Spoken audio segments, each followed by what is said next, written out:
가정이라고 하는 제도는 인간이 만든 제도가 아닙니다. 그러니까 하나님께서 친히 세우시고 디자인하시고 세우신 것이 바로 가정입니다. 창세기에 보면은 아담을 먼저 지으신 후에 아담이 혼자 있는 것이 참 외로워 보이셨나 봐요.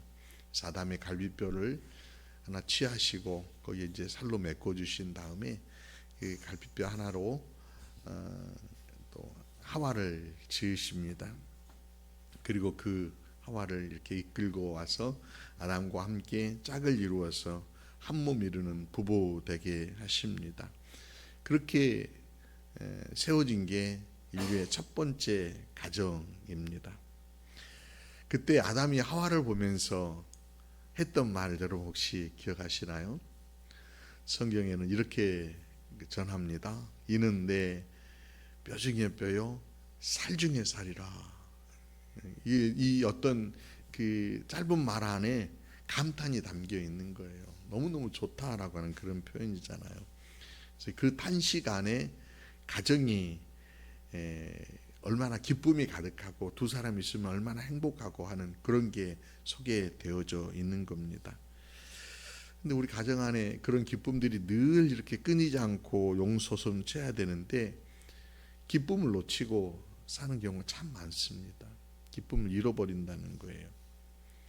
기쁨을 잃어버리는 여러 가지 원인들이 있을 겁니다. 근데 그 원인들 가운데 저는 여러 가지가 있지만은 주신 복을 누리지 못하고 결국 탐욕의 다른 것들로 눈이 돌려지기 때문에 누리지 못하는 거 아닌가 싶습니다. 그래서 여러분 복이라는 것과 행복이라고 하는 것이 하나로 이렇게 움직이면 참 좋을 텐데 복은 주어졌는데 행복을 누리지 못하는 것은 누리고 있는 이 복을 받은 복을 잃어버리는 거예요. 잊어버리고 있다는 거예요. 만족하지 못하고 있다는 거예요. 그래서 자꾸 뭔가를 쫓아서 막 달려가다 보니 결국은 누리고 있는 이 복이 행복으로 연결되어서 하나가 되지 못하고 자꾸 불만족스럽게 삶을 산다는 겁니다. 시편 기자는 시편 103편 2절에서 우리에게 이런 당부를 합니다. 내 영혼아 여호와를 송축하며 그의 모든 은택을 잊지 말지어다. 은택을 잊지 말지어다. 그러니까 은혜를 잊지 말아라. 은혜를 세어봐라. 은혜를 기억해라. 이런 당부를 하고 있습니다. 결국 받은 복을 잘 기억하고 세어보면은 자연스럽게 감사하고 만족할 수 있고요. 그 만족은 행복으로 이어지게 됩니다. 근데 자꾸 우리가 행복하다라고 하는 것들을 놓치게 만드는 주변의 환경들이 많이 있는 것 같아요. 어느 경제학자가 그런 얘기를 합니다. 자본주의는 끊임없이 불만족을 만들어서 유지한다. 이해가 되시나요? 자본주의는 끊임없이 불만족을 만들어서 유지를 한다는 거예요. 그러니까 자본주의의 유지의 형태는 시장 경제의 기본적인 틀은 만족하지 못하게 만드는 거예요. 만족하는 순간 됐어. 드시는 것도 아유 충분합니다. 뭐 입는 옷들도 아유 뭐 넉넉합니다. 또는 우리가 누리고 있는 이 모든 것에 만족하고 감사하면은 그 다음 소비는 일어나지 않는다는 거예요. 그래서 자본주의는 끊임없이 만족하지 못하도록 하여서 자꾸 비교하도록 하여서 소비를 충동질시킨다라고 하는 겁니다. 그래야지만이 자본주의가 유지된다라고 하는 그런 얘기를 경제학자가 합니다. 그렇습니다. 이걸 알고 보면은 인간은 끊임없이 부어주신 복을 세어보고 누리고 만족하면은 자연스럽게 행복이라고 하는 것들로 가는데 그렇지 못한다는 거예요. 어거스틴도요 과거에 이런 얘기를 합니다. 아주 흥미로운 얘기인데 어록에 보면은 어거스틴이 했던 말 가운데 보면은 이런 말이 있습니다. 사람들은 행복을 피하면서 찾고 있다. 행복을 자꾸 피하면서 행복해야지 자꾸 찾는다는 거예요. 그러니까 하나님이 원하시는 하나님께서 우리에게 당부하시고 명하시는 그 삶을 따라가면은 자연스럽게 행복이라고 하는 것들이 있는데 또 다른 어떤 새로운 재미들을 찾는 그런 길로 자꾸 눈을 돌리면서 난 행복하기를 원해, 난 행복하기를 원해, 이렇게 모순된 걸음들을 걷고 있더라라고 하는 거예요. 그러고 보니 우리가 좀 이렇게 둘러보면은 나는 지금 만족하고 계십니까? 내 삶에 대해서 여러분 감사하고 계십니까? 그러지 못한다는 거죠. 오늘 잠언도요, 복을 누리고 행복한 길, 기쁨의 길을 걸어낼 수 있도록 따스하게 우리에게 안내를 해주고 있습니다. 너무나도 잘 알고 있는 말씀이고 너무나도 여러 번 들었던 말씀이 있을 겁니다. 16절과 17절 말씀 보면은 이런 말씀 주십니다. 가산이 적어도 여호와를 경외하는 것이 크게 부하고 번뇌하는 것보다 나으니라. 채소를 먹으며 서로 사랑하는 것이 살찐 소를 먹으며 서로 미워하는 것보다 나으니라. 여러분, 재산이 적은데 어떻게 행복할 수 있어요? 라고 그렇게 반문할 수 있을 겁니다. 그럼 반대로 재산이 많으면 행복한가요? 재산이 많고 적고 간에 행복이라고 하는 것이 반드시 그냥 따라오는 건 아니더라는 거예요. 도리어 재산이 적을지라도 여호와를 경외하는 것이 크게 부하고 번뇌하는 것보다 낫다라고 잠언은 우리에게 전합니다. 살찐 소를 먹으며 미워하는 것보다 그 채소를 먹으면서 서로 사랑하는 것이 훨씬 더 낫다라고 그렇게 정의합니다. 핵심은 뭐입니까? 많고 적음이 아니라는 거예요. 많으니까 행복하고 적으니까 불행하다라고 하는 것이 아니라 핵심은 재산이 많고 적으나 여호와를 경외하고 하나님을 경외하고 서로 사랑하는 것이 결국 기쁨을 누리고 행복한 길들을 걸어낼 수 있는 길이다라고 그렇게 전해주고 있다는 겁니다.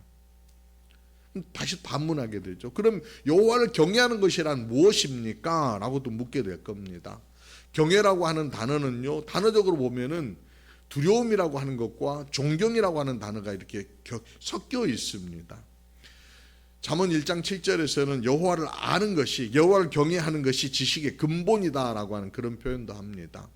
이런 것들을 종합해 보면은 여호와를 경외한다라고 하는 것은 하나님을 알고 하나님이 기뻐하시는 삶을, 하나님을 존경하고 하나님을 때로는 두려워하면서 하나님의 뜻을 따라서 살아가는 것, 이게 경외라고 그렇게 표현할 수 있다는 겁니다.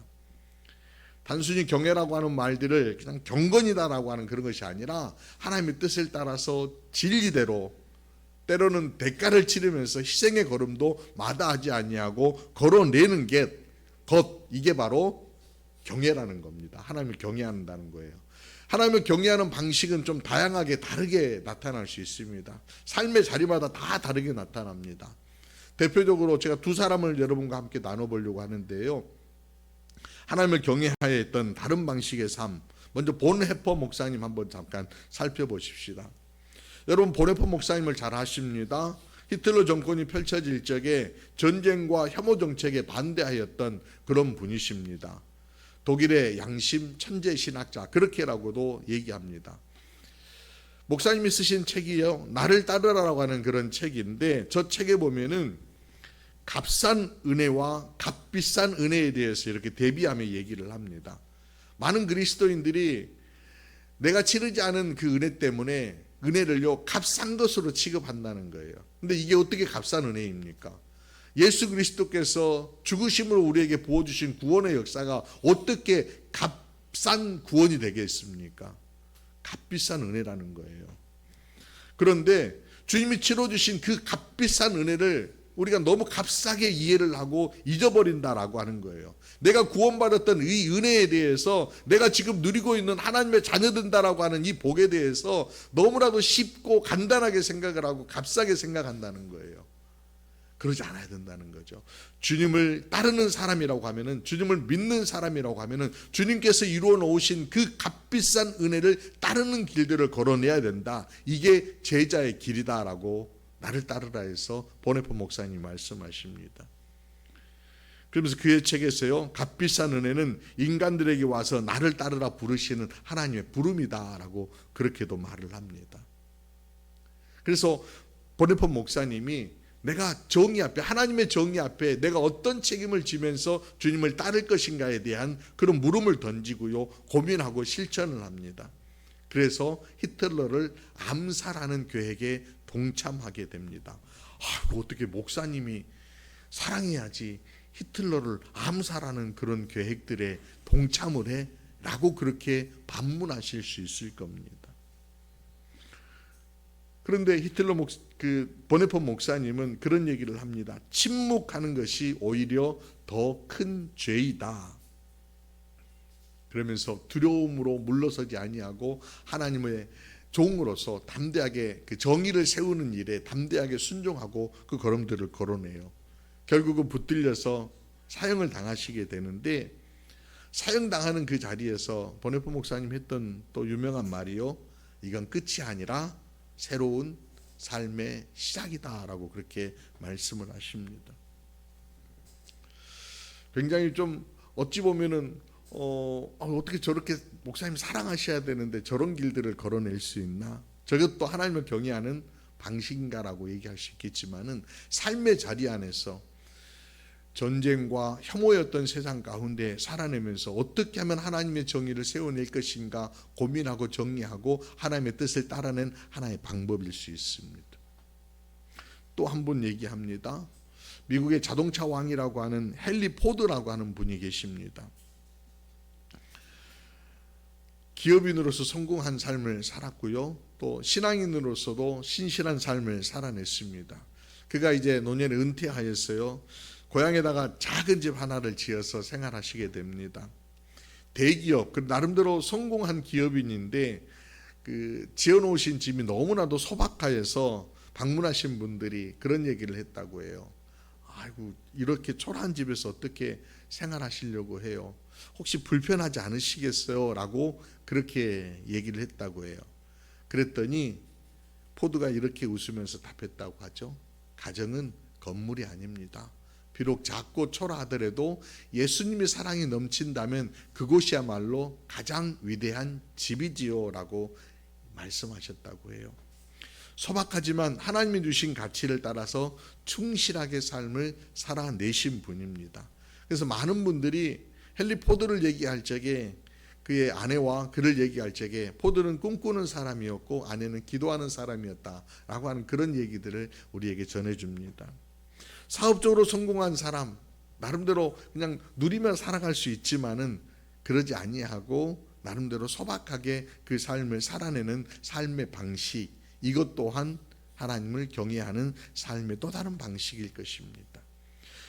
여기에 핵심이 뭐이겠습니까? 하나님을 경외한다라고 하는 것이 내가 살아내는 날들 동안 내가 사는 삶의 자리들이, 환경들이 다 각각 다르잖아요.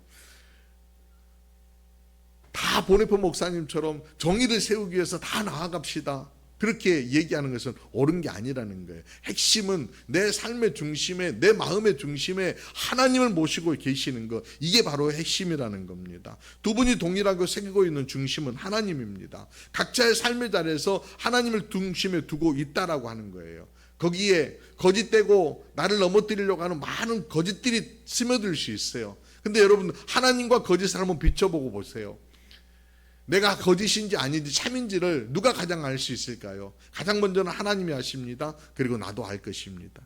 그리고 내가 그 하나님의 어떤 거울에 비춰진 나의 모습들을 따라서 하나님 중심으로 삶을 살아낸다라고 하면은 그 삶의 자리 안에서 그 중심을 세워냈고, 요동하는 세상이지만 흔들리지 아니하고 이렇게 저렇게 소박하지만 소박한 대로, 또는 정의를 부르짖는 대로 그렇게 삶을 살아내는 것, 그것이 바로 하나님을 경외하는 방법이 되는 것입니다.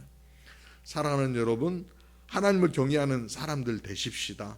하나님을 가운데 모시고요, 중심에 모시고 어떤 바람에도 무너뜨리지 않냐는 내 삶의 방식들에 펼쳐내고 하나님의 기쁨이 되는 삶을 살아낸다라고 하면은 당당하게 삶을 살아낼 수 있으리라고 저는 믿습니다. 그런 여러분 될 수 있기를 주의 이름으로 부탁드립니다. 이게 경외하는 거예요. 또 하나는요, 서로 사랑하라 라고 하는 그런 말씀 주십니다. 사랑하라. 여러분, 사람이 함께 산다라고 하는 것 아름다운 일입니다. 그죠? 그런데요, 이게요 또 힘든 일입니다. 누군가 내 옆에 계시다라고 하는 것이 든든하고 참 좋은 일이지만 또 한편으로는요, 짐스럽게 느껴질 때가 있습니다. 짐으로 느껴질 때가 있다는 거예요. 사람이 서로 이렇게 만나서 교제하다 보면은요, 감정이라고 하는 각자의 어떤 감정들이 있잖아요. 감정들이 다 똑같으면 좋은데 감정들이 다 조금씩 색깔들이 있어요. 이 감정도 있고 저 감정도 있고. 특별히 가족 안에서 매일 만나고 살아내야 되는 그 가족 공동체 안에서 서로 다른 어떤 감정들이 이렇게 막 드러나잖아요. 충돌하잖아요. 그러면서 티격태격 할 수밖에 없는 게 가정인 것 같아요. 저의 경우도 그렇습니다. 사실 제가 목사이기 때문에 교회에서도 목사이고 또 밖에 나가서 사람들 만날 적에도 목사인데, 여러분 집에서도 제가 목사여야 되잖아요. 그죠? 근데 참 그게 저는 한편으로는 집에서는 아버지 있고 싶고 남편이고 싶고 좀 편하고 싶은 그런 마음들이 있어요. 그래서 좀 약간 무장해제하고, 아유, 밖에서는 목사이니까 이렇게 좀 그래도 목사답게 뭐 좀 그렇게 바라봐 주시는 거 실망시키지 않고 그렇게 걸어내려고 하는데, 집에 들어오면은 좀 이렇게 편안한 옷 입고 그냥 좀 편안한 것도 좀 보고 그렇게 하고 싶은 그런 마음들이 있어요. 근데 그런 마음 몰라줄 적에 아내에게 어떤 감정 들겠어요? 아이고, 집에서는 좀 편하고 싶은데 자꾸 나를 또 목사로 보려고 그러십니까? 그런 마음 혹시 들지 않을까요? 살아내면서 그런 것 같아요. 주변인과 관계 맺을 적에 우리가 늘 그런 일들로 인하여서 평화로우면 참 좋겠지만은 어떨 때는 티격태격 분쟁이 일어날 수도 있을 것 같습니다. 사람 만나다 보면은 말 잘 들어주는 분도 있고 자기 말만 하는 그런 분도 있고 그러잖아요. 그럼 자기 말만 하는 분이십니까? 아니면은 말 들어주시는 분입니까? 말 들어주시는 분도요, 내 말하고 싶을 때가 있어요. 그러지 않나요? 우리 김용주 권사님 그러실 것 같아요. 김용주 권사님 다른 사람 말 많이 들어주시는 분이시잖아요. 근데 나도 말하고 싶을 때 있어. 그럴 때 있잖아요. 누구든 다 그런 거예요. 말 들어주다가 따뜻한 조언 한마디라도 건네주면 다시 반사해가지고, 그래 너 잘났어요 라고 하는 말을 들어야 될 때들이 우리가 있잖아요. 참 예측하지 못하는 그런 말을 들어야 될 적에 나도 역시 마음이 복잡하고 또 말을 문을 닫게 되고, 그래서 관계가 확장되는 것이 아니라 축소되는 그런 일들, 이런 일들이 우리 주변 가운데 많이 일어나는 것 같아요. 어떻게 해야 될까요? 어떻게 하면 좀 더 따뜻한 세상, 따뜻한 관계 이루며 살아갈 수 있을까요? 여러분, 김춘수 시인이 쓴 꽃이라고 하는 시 아시나요? 예. 이런 내용이에요. 여러분들 아마 다 아실 거예요. 제가 한번 읽어볼게요. 시 낭송을 합니다. 내가 그의 이름을 불러주기 전에는 그는 다만 하나의 몸짓에 지나지 않았다. 내가 그의 이름을 불러주었을 때 그는 나에게로 와서 꽃이 되었다. 내가 그의 이름을 불러준 것처럼 나의 이 빛깔과 향기에 알맞는 누가 나의 이름을 불러다오. 그에게로 가서 나도 그의 꽃이 되고 싶다. 우리들은 모두 무엇이 되고 싶다. 너는 나에게, 나는 너에게 잊혀지지 않은 하나의 의미가 되고 싶다. 다들 그런 마음이잖아요. 불러주기를 원하고 알아주기를 원하는데 나 또한 그렇다. 그래서 우리가 서로에게 의미가 되는 그런 사람 되었으면 좋겠다라고 하는 게 그 마음 아닌가요? 그런데 먼저는 뭐가 가장 필요해요? 내가 바라봐주는 게 필요한 것 같아요. 내가 너를 바라봐주는 게 먼저 우선이다라고 하는 거예요. 내가 너의 이름을 불러주는 게 우선이라는 거예요. 너의 의미와 존재를, 가치를 인정해 줄 때 상대는 꽃이 되잖아요. 그럼 상대는 또 나에 대해서 나를 불러주는 그런 관계, 이게 바로 사랑이라고 하는 거 아닌가요? 사랑받는 것을 거절하시는 분 혹시 계시나요? 나는 사랑받지 않을 거야, 나에게는 사랑이 필요 없어 라고 하는 분 안 계시잖아요. 모두가 사랑받기를 원합니다. 서로 사랑하십시다. 그 사랑의 시작은 복이, 불러주기 아닐까요? 가족을 꽃으로 보고요, 형제를 꽃으로 보고, 옆에 계신 분들을 꽃으로 보고, 이해관계 또는 이익관계로 보는 것이 아니라 있는 모습 그대로 이름을 불러주고, 그렇게 불러주다 보면은 어느 순간 상대도 나를 꽃으로 바라봐 준다는 거예요. 근데 이게 쉽지 않아요. 결코 쉽지 않아요. 이게 만만치 않아요. 그래서 잠언이 우리에게 또 들려주는 마지막 18절의 말씀, 이런 말씀 줍니다. 같이 한번 읽어볼까요? 시작. 분을 쉽게 내는 자는 다툼을 일으켜도 노하기를 더디하는 자는 시비를 그치게 하느니라. 분쟁이라고 하는 것의 모든 것의 공통점, 분쟁의 공통적인 것은 화약과 같더라는 거예요. 딱 붙이면 빠르게 번져갑니다. 갈등과 싸움은 언제나 조급함, 참지 못함으로 일어나는 겁니다. 그래서 잠언이 우리에게 전해주는 어떤 분쟁의 상황이 있을 때 분을 쉽게 내지 말자. 다툼을 일으켜도 노하기는 좀 더디하자. 화는 좀 천천히 내자. 이런 얘기를 합니다. 그러니까 노하기를 더디하는 연습이 좀 필요하지 않을까 싶습니다. 급하게 규정하지 않는 그런 자세가 필요하지 않을까 싶습니다. 그러려면은요, 물론 성격 따라서 급하게 갈 수밖에 없겠지만은 좀 천천히, 말 듣는 것을 좀 천천히, 잘 못 들었으면 다시 질문하고 또 생각을 정리하고 반복해서 물어보고 하는 그런 훈련들이 우리에게 필요하지 않을까 싶습니다. 쉽게 말하고요, 또 급하게 들으면은 다툼의 원인이 됩니다. 자꾸 요즘 세상 보면은 너무 말을 급하게 하는 것 같다는 그런 느낌들이 들어요. 끝까지 들어주지 않고 중간에 꼭 끼어들어서 말을 하는 그런 경우들이 우리에게 종종 많이 있어요. 그러다 보니 상대가 원하는 것이 무엇인지를, 상대가 말하는지를 정확히 이해하지 못하고 내 얘기를 던지는 그런 경우들이 참 많더라는 거예요. 그러면 어떻게 돼요? 콩가루 됩니다. 콩가루. 여러분, 콩가루 집안이라는 얘기 들어보셨죠? 콩가루. 끊임없이 다툼이 끊이지 아니하고 멋대로, 가족 멋대로 그냥 각자 이렇게 가는 엉망진창되어지는 그런 집안을 콩가루 집안이라고 그렇게 얘기합니다. 근데 왜 콩가루일까요? 쌀가루도 있고 밀가루도 있는데 왜 콩가루예요? 여러분, 주부들은 잘 아실 거예요. 쌀가루나 밀가루는 물을 부어가지고 반죽을 하면 어떻게 돼요? 딱 잘 뭉쳐요. 근데 콩가루는 어떻습니까? 반죽이 안 돼요. 안 뭉쳐져요. 그래서 콩가루라고 그렇게 얘기하는 거예요. 그래서 콩가루를 어디다 씁니까? 인절미에다 쓰는 거 아니에요. 잘 뭉쳐진 거에다 콩가루 딱 뿌려놓으면요, 요게 잘 안 섞이고 그냥 그대로 겉으로 돌립니다. 콩가루는 하나가 되는 것을 방해할 뿐만 아니라 서로 흩어지게 만들기 때문에 하나가 되지 못하는 집안을 콩가루 집안이라고 하는 거예요. 집안만 그런가요? 집안만 콩가루인가요? 사회도 콩가루 사회가 있는 것 같습니다. 안타깝습니다. 누가 콩가루 집안 되자라고 그렇게 삶의 목표를, 우리 집안은 콩가루 집안 됩시다 라고 하는 분 계시나요? 안 계시잖아요. 사회를 향하여서 우리는 콩가루 사회 됩시다 라고 하는 그런 사회 있습니까?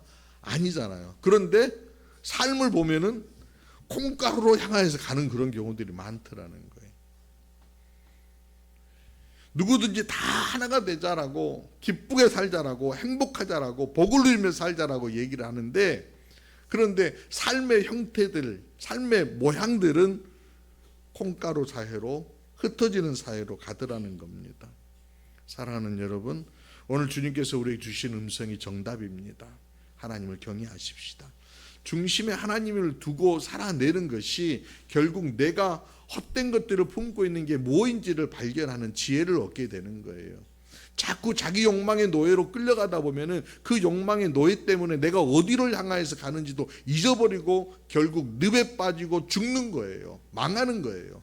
그러나 하나님을 중심으로 살아가는 사람들은 하나님을 비추어 보면서 내가 잘못된 길들을 향하여서 회개하게 되고요, 돌이키게 되고요, 다시 올곧게 진리를 따라 살아낼 수 있다라고 하는 거예요. 서로 사랑하는 것도 역시 마찬가지입니다. 하나님의 음성입니다. 사랑하는 것이 결코 쉽지 않을 것입니다. 만만한 일 아닙니다. 어려운 일입니다. 만날 때 얼마나 갈등 많습니까? 그럴 적에 여러분들 무엇이 필요할까요? 넓은 품이 필요한 거예요. 그럴 때 필요한 게 믿음인 거예요. 아무리 어려운 가운데 있다 하더라도 하나님이 함께 하신다라고 하는, 하나님이 도우신다라고 하는 믿음으로 여러분들 이겨내고 다시 사랑하고 다시 도전해 나아가는 거예요. 그럴 적에 우리는요, 정말 하나 되는 나라, 사랑이 넘치는 나라, 행복한 가정 이루어낼 수 있는 것입니다. 여러분 마음의 덫을 활짝 펴시기 바랍니다. 성령께서 여러분 도우실 것입니다. 성령의 이끄신 따라서 순종하시길 바랍니다. 하나님을 경외하십시다. 사랑하는 일들을 펼쳐 나아가십시다. 그러다 보면 어느 순간 성령께서 열매 맺게 하여 주실 것입니다. 인생에 어려움 없기를 기대하지 마십시오. 차라리 어려움 속에서 믿음의 노래를 부르며 나아가겠다라고 다짐하고 다시 일어서는 저와 여러분이 될 수 있기를 바랍니다. 그 노래로 누군가를 빛으로 인도하게 될 것이고, 누군가에는 위로와 기쁨을 더하여 줄 것이고, 또 그 노래를 부르는 우리 모두에게 주님은요, 기쁨의 은혜를 더하여 주시라고 믿습니다. 그런 행복의 은혜를 누리는 저와 여러분이 될 수 있기를 주의 이름으로 기원합니다. 기도드리시겠습니다. 행복과 기쁨을 안겨주시는 주님, 말씀으로 찾아오심으로 각 심령들 가운데 들려주시니 감사를 드립니다. 다시 한번 오직 여호와를 경외하며 서로 사랑하기를 다짐합니다. 살아내는 다양함이 있겠지만은 삶의 중심과 한가운데 오직 주님을 모시고 주님을 향한 믿음으로 주님을 사랑하고 주신 말씀의 길들을 따라내는 자녀들이 되게 하옵소서. 고단하고 험한 길이다 할지라도 주님의 함께 하심을 확신하고 담대하게 걸어내게 하옵소서. 사랑하기를 원합니다. 눈을 열고 마음을 따스하게 전하게 하옵소서. 상대를 꽃으로 보게 하시고 따스함으로 불러주게 하시고 말을 듣게 하시고 감정을 급하게 드러내기보다는 세심하게 살피는 지혜를 부어 주옵소서. 모두가 하나 되어 찰떡 같은 가정, 교회, 사회를 이루어 나아가도록 도와주옵소서. 성령님 우리를 도우시어서 난관을 만날지라도 도리어 믿음의 노래를 부르며 넘어서게 하시고 사랑의 열매를 맺을 수 있도록 역사하여 주옵소서. 미사옵고 잔치의 감사를 따라 걸어는 우리 모두 가운데 임재의 은혜로 더하여 주시고 함께해 주실 우리 구주 예수 그리스도의 이름으로 감사하며 기도드리옵나이다. 아멘. 아멘.